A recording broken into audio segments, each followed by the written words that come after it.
3억이요? 무슨 소리예요? 제 남편은 그런 계좌를 쓴 적 없어요.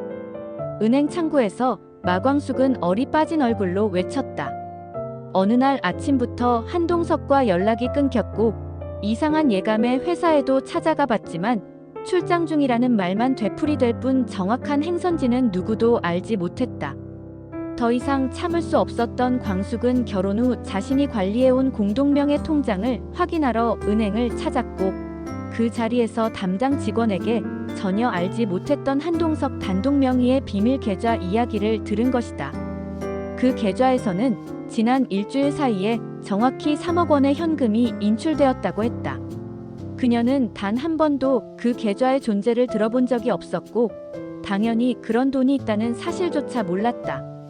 더욱 이상한 것은 인출된 내역 중 일부가 가상화폐 거래소와 고급 요양병원으로 연결되어 있다는 점이었다. 광숙은 심장이 쿵 내려앉는 느낌을 받았다. 동석은 평소 투기나 가짜 돈에 대해 혐오감을 드러냈던 사람이다. 명품만을 고집하고 허황된 유행에 빠지는 사람들을 경멸하던 남자가 왜 가상화폐에 관여한단 말인가? 그리고 요양병원은 또 무엇인가? 그는 아픈 걸 숨기고 있었던 걸까? 아니면 숨겨둔 가족이라도 있는 걸까? 순간 광숙의 머릿속에는 수많은 가정이 교차했다. 뭔가 설명되지 않는 큰 비밀이 있다는 직감이 들었다. 광숙은 떨리는 손으로 전화를 꺼내들었다. 동석 씨, 제발 전화 좀 받아요. 하지만 상대는 꺼진 전화기, 그리고 차가운 기계음 뿐이었다. 그녀는 은행을 나서며 마른 입술을 깨물었다. 이건 단순한 출장도, 단순한 해프닝도 아니다. 그리고 광숙은 몰랐다. 지금 이 순간 동석과 관련된 또 다른 불길한 소문이 독수리 술도가 형제들 사이에 퍼지고 있다는 것을. 동석의 실종 소식이 퍼지기 시작한 건 가족끼리 모인 저녁 자리에서였다. 술도가 마당에서 고기 굽던 오흥수가 형수님, 혹시 회장님 요즘 뭐 하세요? 얼굴 본지 꽤 됐네요. 라고 툭 던진 한마디가 시작이었다. 그 순간 마광숙은 입을 꾹 다물었고 오천수는 눈을 피하며 잔에 물만 가득 채웠다. 이상하게도 아무도 동석의 부재에 대해 명확히 말하지 않았다. 그 침묵 속에서 분위기는 순식간에 얼어붙었다. 얼마 후 광숙은 안방으로 들어온 천수에게 조용히 물었다. 혹시 동석 씨랑 요즘 연락해요? 천수는 망설이다 고개를 저었다. 나도 한참 못 봤어. 근데 말이야, 며칠 전 범수가 그러더라고. 형 명의로 무슨 주식 계좌가 정리됐다고. 그 말을 들은 광숙은 소름이 돋았다.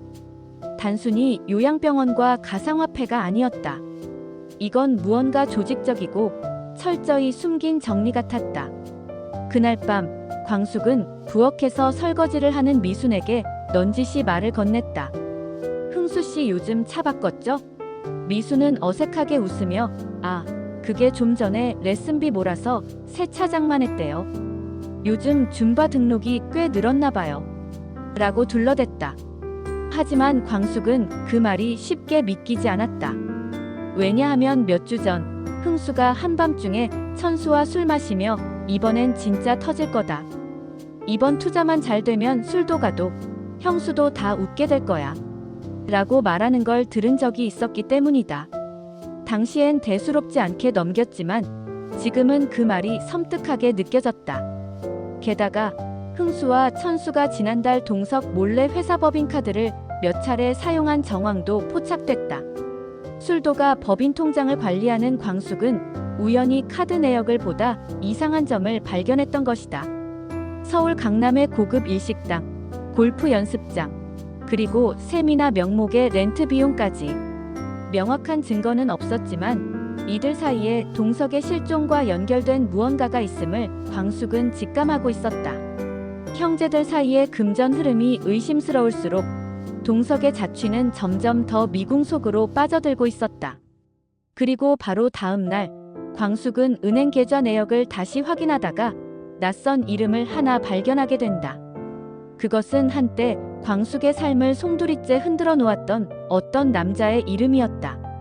광숙은 낯익은 이름을 보자마자 몸을 굳혔다. 정해철. 불현듯 떠오른 이름이었다. 잊고 싶어 애써 지웠던, 그러나 아직도 선명하게 남아있는 과거의 그림자. 그는 20여 년 전 광숙이 한창 공무원 시험을 준비하던 시절 잠시 만났던 남자였다. 위로가 필요하던 시기에 다정했던 말투와 듬직한 태도에 마음을 열었지만 그가 다른 여자와 약혼 중이었단 사실을 뒤늦게 알게 됐고 광숙은 배신감에 치를 떨며 관계를 끊었다. 그 후 다시는 연락도 없었다.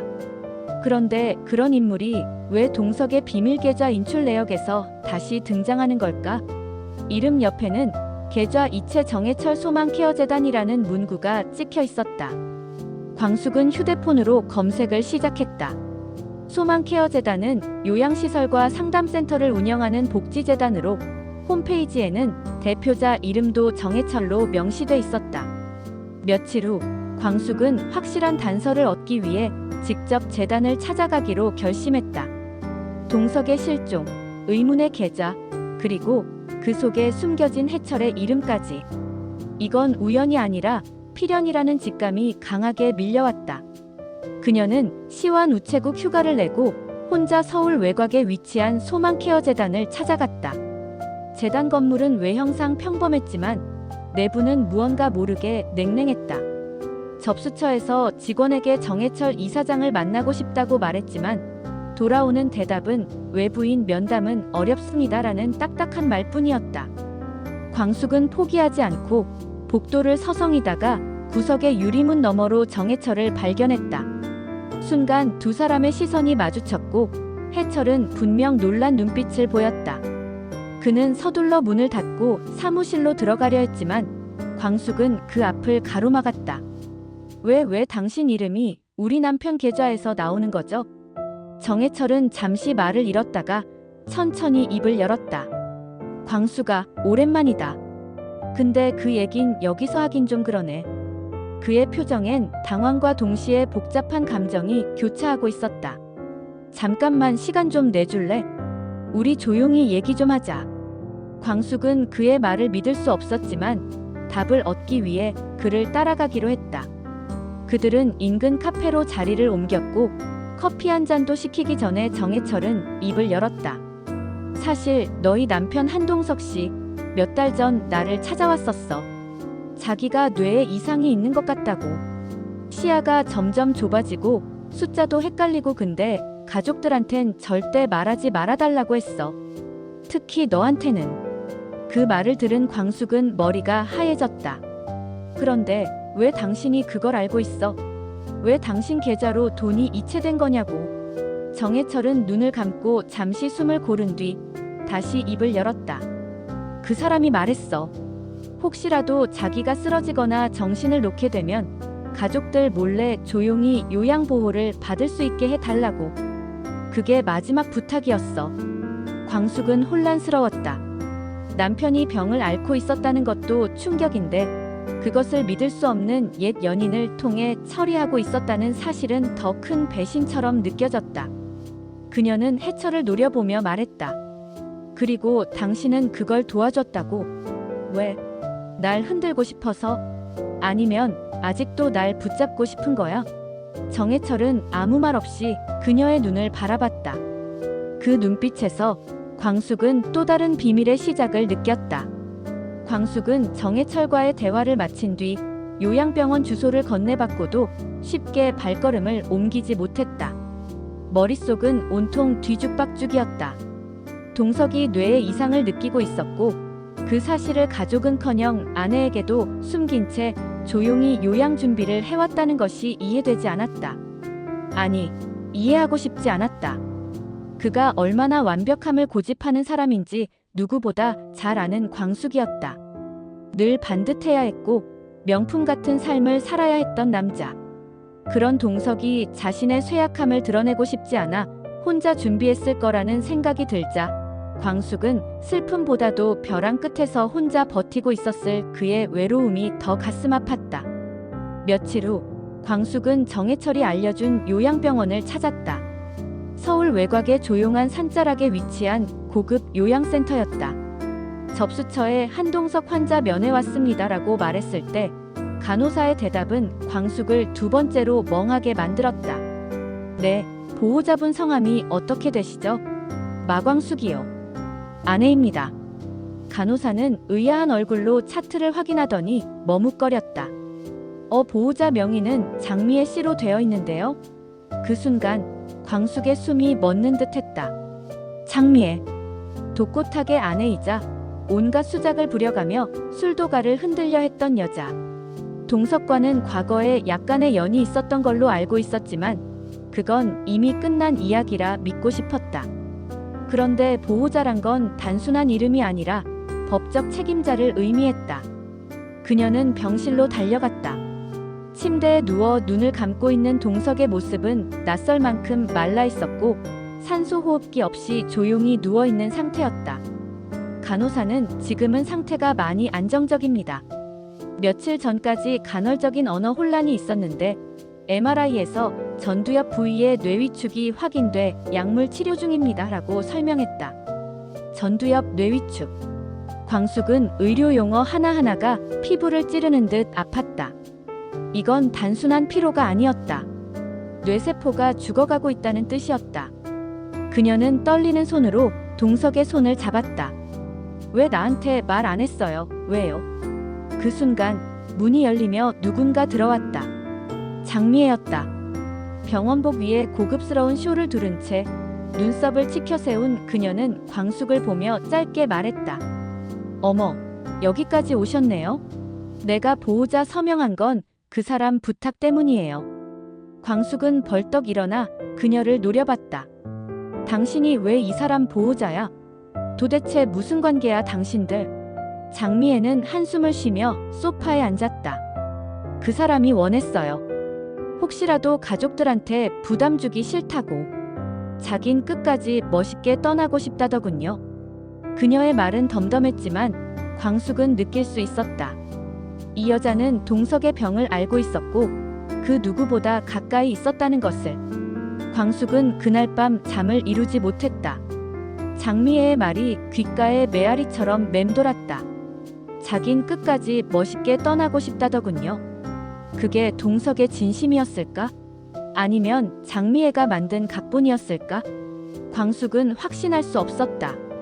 동석이 가족도 자신도 아닌 장미애를 보호자로 삼은 이유를 도저히 납득할 수 없었다.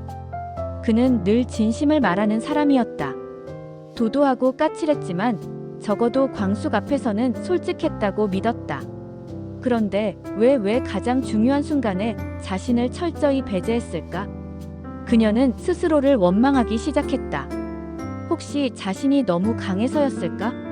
병든 남편을 지켜줄 여유가 없어 보였던 걸까? 아니면 동석에게 진심으로 기댈 틈조차 주지 못했던 걸까? 그날 아침 술도가 주방에서 미순이 광숙에게 조심스럽게 말을 걸었다. 형님, 어제 장미애 씨랑 만난 거죠? 광숙은 깜짝 놀라 그녀를 바라봤다. 미순은 눈을 피하며 말을 이었다.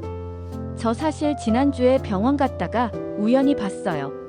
형님 말고 장미애 씨가 회장님 병실에서 간호사랑 얘기하는 걸요.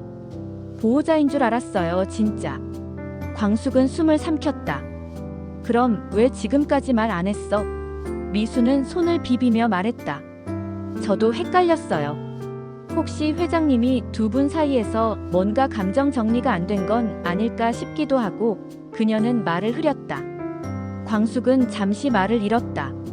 미순이 오해했을 수도 있었다. 하지만 사실은 더 이상 중요하지 않았다. 진짜 문제는 동석이 가족에게조차 자신의 상태를 숨긴 채 병을 키워왔고 그 와중에 장미애가 그의 곁에 있었다는 사실 자체였다. 그 어떤 명분도 광숙의 마음에 박힌 상처를 설명할 수 없었다. 이건 단순한 질투나 소외감이 아니었다. 나보다 그 여자를 믿었다는 것, 내가 아니라 그녀와 마지막을 준비했다는 것 자체가 무너지는 감정이었다. 미수는 광숙의 손을 꼭 잡으며 말했다. 형님, 혹시 오해일 수도 있어요. 회장님 성격 아시잖아요. 말 못하고 혼자 끙끙 앓다가 다 자기 책임이라며 끝까지 조용히 정리하려는 성격하지만 그 말조차 광숙에게는 위로가 되지 않았다. 그게 문제야. 왜 혼자 판단하고 혼자 정리해? 가족은 뭐야? 난 뭐였는데? 광숙의 목소리가 떨렸다. 미수는 아무 말도 하지 못했다. 광숙은 복잡한 감정 속에서 자리를 털고 일어났다. 그 순간 그녀의 마음속에 오랜만에 독고탁의 음성이 울려 퍼졌다. 장미애는 끝난 사람이 아니야. 그 여자는 언제든 다시 들어올 준비가 돼 있는 여자야. 그 말이 괜한 헛소리가 아니었음을 이제야 실감하고 있었다. 장미애는 그냥 옛 연인이 아니라 지금도 한동석의 곁을 지키고 있는 사람이었다. 그날 저녁 광숙은 혼자 조용히 공장 뒤편으로 향했다. 고자동이 조용히 따라 나왔다. 무슨 일 있으신가요, 사모님? 광숙은 고개를 끄덕이며 말했다. 자동씨, 저 이 집에서 내가 진짜 아내 맞나요? 광숙이 고자동 앞에서 처음으로 속마음을 꺼낸 바로 그날 독고탁은 신라주조 사무실 한쪽에 앉아 누군가와 통화를 하고 있었다. 장미의 명의로 서류 정리 다 됐지? 그 지분 넘기면 이제 술도가는 내 밑에 들어오는 거야. 독고탁은 한 손엔 담배를, 다른 손엔 술도가의 등기 부등본을 들고 비열하게 웃고 있었다. 지난 몇 개월간 그는 장미애를 부추겨 한동석이 병상에 있는 틈을 타 술도가의 일부 자산을 매입할 수 있는 기회를 만들었다.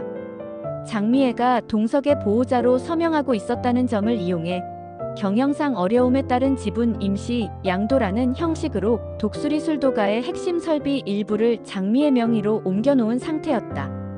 그 지분이 넘어가면 술도가 경영권은 더 이상 광숙이나 오형제들 손에 남아있지 않았다. 특히 장수 사망 이후 형제들 중 지분을 제대로 정리하지 못했던 천수와 흥수는 상황 파악조차 제대로 하지 못한 채 형수님이 다 알아서 하시겠지라는 막연한 신뢰만 갖고 있었다. 그리고 그 신뢰는 지금 독고탁의 손바닥 위에서 무너지고 있었다. 독고탁은 본래부터 독수리 술도가를 탐냈다. 오래전 장수가 가업은 파는 것이 아니라 지키는 것이라며 그의 인수 제안을 일축한 일이 있었는데 그때부터 독고탁은 이를 갈며 기회를 노리고 있었다. 마광숙이 술도가에 들어온 이후부터는 노골적으로 흔들기 시작했다. 가족 갈등, 감정 소모, 고부 충돌, 형제 간 균열. 그는 이런 혼란 속에서 자기가 들어설 틈이 생기리라 믿었고 그 예감은 맞아떨어지고 있었다. 광숙은 아직 이 사실을 모르고 있었다. 다만 장미애가 단순히 보호자로서 동석 곁에 있다는 사실 이상으로 무언가 조직적이고 계산된 행동을 하고 있다는 직감만이 그녀를 불안하게 만들고 있었다. 그런 그녀를 가장 먼저 눈치챈 건 고자동이었다. 그는 술도가에서 40년 넘게 일한 사람답게 장부의 미세한 변동과 출고량 이상도 금세 감지했다. 최근 들어 술도가의 일부 고급 원액이 이상하게 사라지고 있었고 거래처 중 일부가 신라주조 쪽으로 이동하고 있다는 사실도 그만이 알고 있었다. 사모님, 저 말씀드릴 게 하나 있습니다. 고자동은 조심스럽게 광숙에게 다가와 최근 거래처 변경 내역과 장부상 재고 오류를 보여줬다. 광숙은 눈앞이 아찔해졌다. 이건 일부러 누가 빼돌린 거예요? 고자동은 고개를 끄덕였다. 단순한 착오 수준이 아닙니다. 체계적으로 무언가가 움직이고 있습니다. 그 말에 광숙은 오장수의 영정사진을 떠올렸다. 장수씨, 당신이 지키던 이 집 내가 제대로 못 지키고 있어요. 그녀는 이를 악물고 말했다. 자동씨, 이대로 당할 순 없어요. 장미애를 끌어낸다 해도 그 뒤엔 분명 독고탁이 있어요. 반드시 찾아냅시다. 우리가 지켜야 해요. 광숙은 고자동에게 받은 장부 복사본을 손에 쥔 채 미순을 찾았다. 지금 이 상황에서 자신이 믿을 수 있는 사람은 같은 여자이자 형제들 사이에서 객관적인 시선을 가진 미순뿐이었다. 미순아, 나랑 같이 장미의 집에 가줄래? 예상 못한 광숙의 부탁에 미순은 잠시 당황했지만 이내 단호하게 고개를 끄덕였다. 같이 가요. 뭔가 숨기고 있는 게 분명해요. 그날 오후 두 사람은 장미애가 사는 고급 빌라를 찾았다. 인터폰을 누르자 장미애는 의아한 듯 모습을 드러냈고 광숙의 얼굴을 보자마자 입꼬리를 비틀며 말했다. 무슨 일로 또 오셨죠? 광숙은 단도직입적으로 말했다. 우리 남편 얘기 좀 하죠. 이번엔 돌려 말하지 말고요. 장미애는 한숨을 쉬며 문을 열어주었다. 미수는 조용히 뒤따랐고 거실에 앉은 세 사람 사이에 묘한 긴장감이 흘렀다. 광숙은 고자동에게 받은 서류를 꺼내 보이며 말했다. 이건 최근 한 달간 술도가 원액재고 내역입니다. 그리고 이건 독고타기 몰래 접촉한 거래처 명단이에요. 당신 한동석 씨 보호자로 서명했죠? 그 권한으로 술도가 지분 일부를 넘겼다는 소문도 들었어요. 사실이죠? 장미애는 눈을 깜빡이며 차를 내려놓았다. 순간의 동요는 있었지만 곧 다시 평정을 되찾은 듯 말했다. 난 단지 그 사람이 부탁한 대로 했을 뿐이에요. 다 본인의 뜻이었어요. 내가 뭘 꾸민 것처럼 몰아가지 마요. 광숙은 참을 수 없었다. 남의 남편을 당신 뜻대로 보호자로 서명해놓고 그걸로 우리 가업을 건드렸어요. 정당한 사유 없이 동석 씨 지분을 넘기는 계약서에 도장 찍었죠? 동석 씨 상태로는 판단력 없다고 봐야 해요. 이건 명백한 불법이에요. 그 말에 장미애의 얼굴이 처음으로 굳어졌다. 미순이 조심스럽게 입을 열었다. 그리고 광숙 언니 말대로 회장님 상태는 단순한 피로가 아니었어요. 병원에서도 확인했어요. 회장님은 경도 인지장애를 넘어서 초기 알츠하이머 진단을 받은 상태였어요. 그 순간 장미애의 눈이 흔들렸다. 그건 내가 말할 수 있는 게 아니었어요. 그 사람이 누구에게도 말하지 말라 했어요. 특히 당신한텐. 광숙은 주먹을 꽉 쥐었다. 그래서 그걸 빌미로 보호자 행세까지 한 거야? 회장님이 말 안 한 건 당신을 믿어서가 아니라 수치심 때문이었어요. 당신이 그런 약점을 파고들 거라는 걸 몰랐겠어요? 장미애는 반박하지 않았다. 그저 조용히 시선을 내렸다. 그녀의 침묵은 무엇보다 확실한 인정이었다. 광숙은 떨리는 숨을 내쉬었다. 미수는 그런 광숙의 등을 조용히 토닥였다. 이젠 우리가 지켜야 해요. 형님 혼자 감당하실 일 아니에요. 저도 도와드릴게요. 그 말에 광숙은 처음으로 조용히 고개를 끄덕였다. 지금은 감정보다 현실이 중요했고 진심보다 증거가 필요한 시점이었다. 그리고 그녀는 결심했다. 더 이상 당하지 않겠다고. 며칠 후 광숙은 오형제들을 모두 술도가 거실로 불러 모았다. 긴급하게 소집된 자리였지만 분위기는 예상보다 조용했고 오히려 형제들 대부분은 무슨 일이냐는 듯 어색한 웃음을 지었다. 천수가 가장 먼저 입을 열었다. 형수님, 무슨 일인지 말씀해보세요. 이렇게 모이자 하신 건 처음이잖아요. 광숙은 차분하게 고개를 끄덕이며 준비해온 서류 뭉치를 테이블 위에 펼쳤다. 이건 최근 한 달간 술도가 지분 이동 내역이에요. 그리고 이건 원액재고 불일치 보고서고요. 여기 있는 분들 중 일부는 이미 눈치챘을 수도 있어요. 장미애 씨 명의로 술도가 핵심 설비 일부가 넘어간 상태입니다. 이건 단순한 실수가 아니에요. 계획적인 침투예요. 정적이 흘렀다. 흥수가 불쾌한 기색으로 말했다. 그게 뭔 말이에요? 형수님, 지금 우리 중 누가 술도가를 팔아먹었다는 거예요? 광숙은 침착하게 답했다. 정확히 말하면 우리가 지키지 못했다는 얘기죠. 동석 씨의 병세가 예상보다 심각했어요. 그의 판단이 흐려졌던 사이 장미애가 보호자 명의로 지분 일부를 매입했고 그 뒤에 누가 있는지는 다들 아실 거예요. 그 말에 범수가 입술을 꽉 깨물었다. 그는 이미 지난주 회계팀으로부터 수상한 계약서 사본을 넘겨받았고 내용상 문제가 있다는 걸 알고 있었지만 가족들의 동요를 막기 위해 함구하고 있었다. 천수는 눈을 부라리며 범수를 향해 말했다. 너 알고 있었냐? 그럼 왜 가만히 있었어? 범수는 냉정하게 말했다. 가만히 있던 게 아니라 확인 중이었다. 확실한 증거 없인 오히려 우리가 법적으로 불리해질 수도 있었으니까.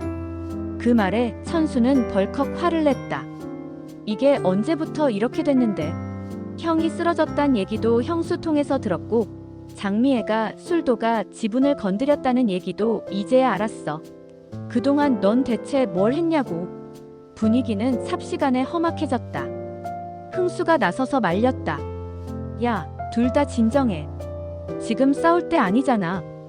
일단 어떻게 막을 건지부터 생각하자고. 그러나 이미 천수의 감정은 폭발 직전이었다. 넌 나가.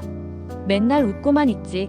정작 중요한 순간엔 중립이랍시고 입 다물고 맨날 중심 잡는 척하면서 결국 아무 결정도 안 하잖아.